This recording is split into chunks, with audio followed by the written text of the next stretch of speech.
சொந்த ஊருக்கு எடுத்து செல்லப்படும் இளையராஜாவின் மகள் பவதாரணியின் உடலை நல்லடக்கம் செய்வதற்காக லோயர் கேம்பில் உள்ள பண்ணை தோட்டத்தில் குழி தோண்டும் பணி நடைபெற்று வருகிறது.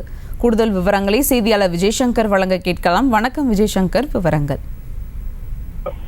இளையராஜாவின் ஒரே மகளும் பிரபல பின்னணி பாடகியுமான பவதாரணி நேற்று முன்தினம் இலங்கையில் புற்றுநோய் காரணமாக மரணமடைந்தார். அவரது உடல் நேற்று சென்னைக்கு கொண்டு வரப்பட்டு அங்கிருந்து அவரது சொந்த ஊரான பண்ணைப்புறத்திற்கு கொண்டு வர இருந்தது.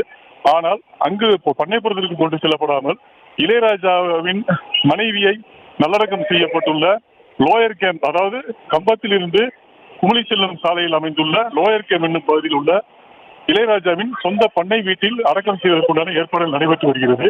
தற்போது இளையராஜாவின் மனைவி ஜீவாவின் உடல் அடக்கம் செய்யப்பட்ட இடத்திற்கு அருகிலேயே பவதாரணியின் உடலும் அடக்கம் செய்வதற்காக குழி தோண்டும் பணி நடைபெற்று வந்து கொண்டிருக்கிறது. இன்னும் சிறிது நேரத்தில் அவரது உடல் இங்கு கொண்டு வரப்பட்டு அஞ்சலிக்கு வைக்கப்படலாம் என்று எதிர்பார்க்கப்படுகிறது. தற்போது அவரது உறவினர்கள் அனைவரும் வந்து கொண்டிருக்கிறார்கள். மற்றும் அனைவரும், அதாவது பவதாரணியின் சகோதரர்கள் அனைவரும் வந்து கொண்டிருப்பதாகவும் அனைவரும் ஒன்றாக வருவதாகவும் தகவல் இருந்துள்ளது. சுபா, செய்திகளை உடனுக்குடனும் துல்லியமாகவும் தெரிந்து கொள்ள சப்ஸ்கிரைப் பண்ணுங்க.